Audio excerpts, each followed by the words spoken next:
No apartado de hoxe imos ver as formas de oposición ao réxime franquista. Tras a Guerra Civil e a chegada de Franco ao poder, foron moitos os que se mostraron contrarios ao réxime e, de algunha maneira ou doutra, fixérono ver durante esta longa etapa do franquismo.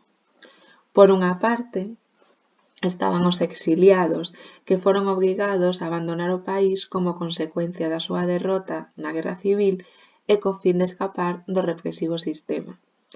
É difícil coñecer o número de exiliados, pero é certo que na historia de España ata ese momento non se producira un exilio de tales proporcións. Os principais lugares aos que se foron os exiliados españois foron Francia, México e a URSS. Sobre todo, en México foi onde se acabou establecendo o goberno da República, que continuou facendo as súas funcións políticas no exilio. Por outra parte, tamén atopamos os maquis ou guerrilleiros que pertencían a grupos ou partidos antifranquistas trasladados ao monte dende onde emprenderon a loita, co fin último de derrocar o sistema de acordo coa súa ideoloxía republicana. Un intento desta derrota do réxime foi o caso da invasión anarquista do Val de Arán en 1944, que buscaba a intervención dos aliados dentro da Segunda Guerra Mundial contra a España franquista, pero foi unha derrota estrepitosa. Os guerrilleiros, comunistas e anarquistas principalmente, realizaban sabotaxes, golpes de man, mantiveron enfrontamentos violentos con todas as forzas do orden franquista, a Garda Civil, os falanxistas e o exército. Normalmente refuxiábanse nas áreas montañosas, polo que tiveron unha intensa actividade nas zonas máis montañosas da península: Asturias, León, o sistema ibérico, Andalucía e Galicia. Esta resistencia guerrilleira durou nalgúns lugares case ata a década dos 50. Incluso temos que destacar o caso galego, pois a súa duración en algúns casos estendeuse xa ata os 60. Nos anos 50 descende a actividade da guerrilla, sobre todo debido á represión e tamén porque principalmente dende Francia, onde están as forzas opositoras ao réxime, chegan consignas de abandono da loita armada para concentrar toda a actividade na oposición política. Os partidos no exilio asumiron a imposibilidade xa de derrubar a Franco pola forza e danse conta que o mellor é crear redes de actuación interna, buscando así poder infiltrarse dentro do réxime, sobre todo nos ámbitos universitario, sindical e laboral. A partir destes anos 50, o movemento estudantil vai a ser un dos ámbitos máis activos das protestas.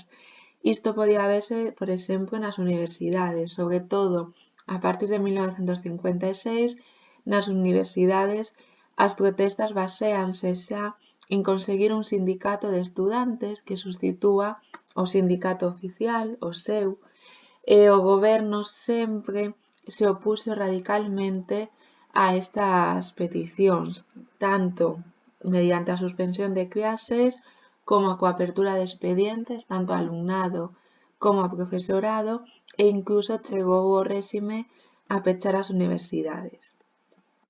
Xa nos anos 60, ao mesmo tempo que, como vimos no apartado de economía, foise liberalizando a economía e foise mellorando así a situación de España con ese desarrollismo, a oposición cada vez intensifícase máis, reclamando xa un réxime democrático. A pesar de que o réxime segue establecendo un control moi estricto, hai certas folgas que se converten na forma máis efectiva de protesta, mesturándose nelas os obxectivos políticos xunto a obxectivos económicos, sobre todo o ter dereitos como a redución da xornada, mellorar os salarios, é dicir, toda unha serie de obxectivos do mundo laboral. Neste contexto é cando nacen as comisións obreiras en 1962, claro, unha organización clandestina que o que pretende a través da estrutura do sindicato vertical, do sindicato único do réxime, chegar a todos os obreiros. Aínda que van xurdindo as comisións obreiras e que siguen estas folgas, cada vez os conflitos son maiores, vale? Por exemplo, hai conflitos sobre todo en Asturias, en Cataluña, en País Vasco, sendo os líderes destes conflitos obreiros reprimidos dunha forma moi forte. A súa vez, todo isto fixo que a afiliación sindical e a militancia clandestina contra o réxime fose en aumento, vale? É dicir, esta movilización dende o ámbito obreiro deulle moita publicidade, por dicir así, a oposición e conseguiu atraer a moita xente nova, novos militantes na súa loita. Por outra banda, nestes anos 60, os partidos políticos tamén se organizan tanto no exilio como no interior do país. Estes partidos dentro do interior teñen que actuar de forma clandestina porque sigue estando prohibido calquera manifestación política, calquer partido político fora do partido único, da falanxe.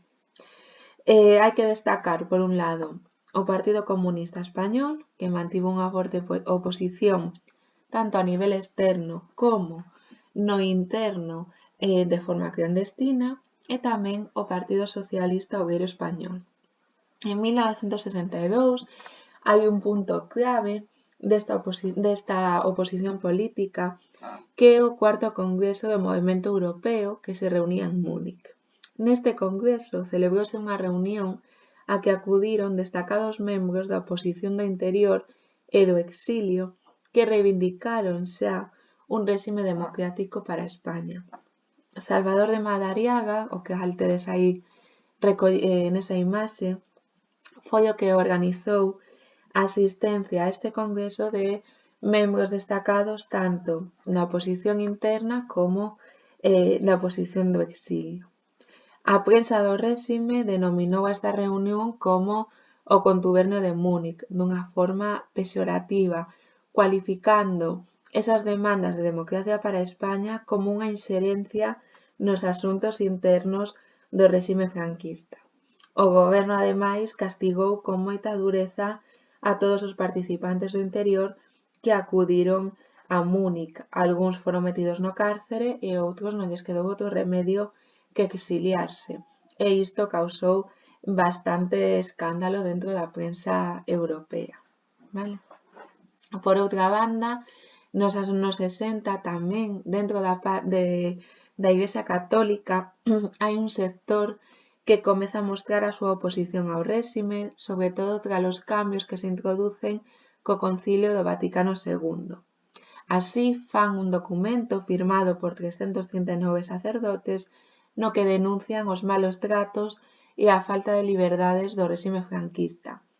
Este sector da Iglesia, lóxicamente, faino a título persoal. A versión oficial, digamos, da Iglesia Católica sigue sendo o posicionamento a favor do réxime de Franco, vale? Ademais, tamén nesta década temos que mencionar que no caso do País Vasco as manifestacións propiamente políticas e laborais únese á actividade terrorista. Dende 1959 fúndase ETA, que é unha forma radicalizada do nacionalismo vasco. Algúns dos seus membros pertencían ás xuventudes do PNV.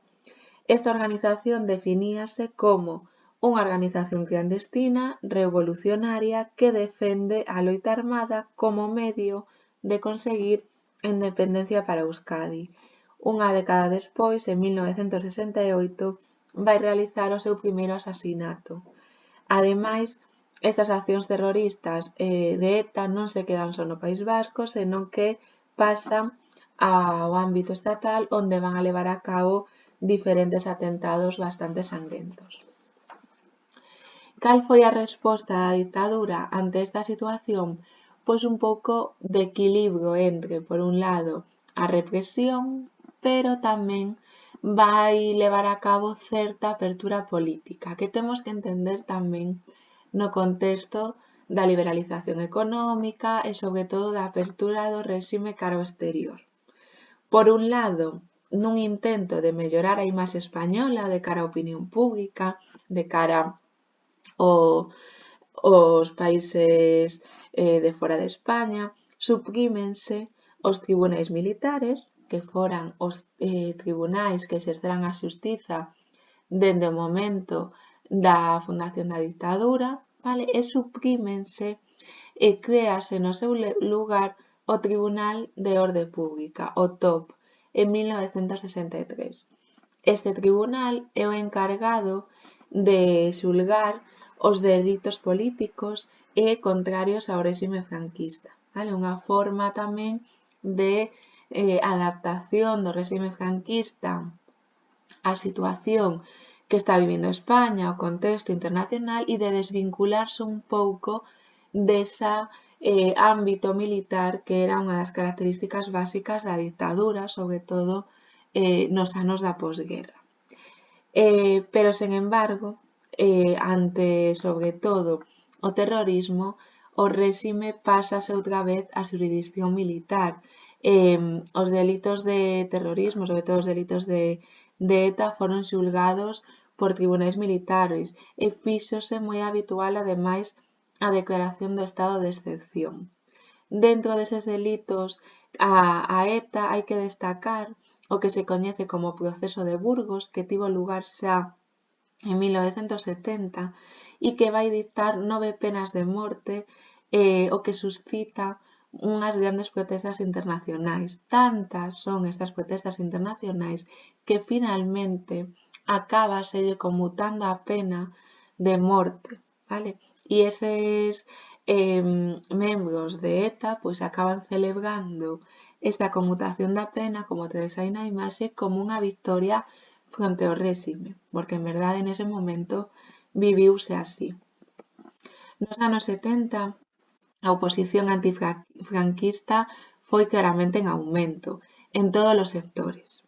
Por un lado, temos que ter en conta a crise económica que, como vimos, se produce dende 1973 co problema do petróleo e, ademais, xunto a esta crise económica, estamos nos anos en que a debilidade política do réxime xa é evidente e cada vez máis crecente, por un lado debido á enfermidade de Franco, por outro lado debido a que non hai un sucesor claro para o réxime, vale? Entón, todo isto, a crise económica, a crise política, empeza a motivar un gran número de protestas de obreiros e de universitarios. Ademais, vai seguir en aumento a tensión de certos sectores da Iglesia, como xa vimos.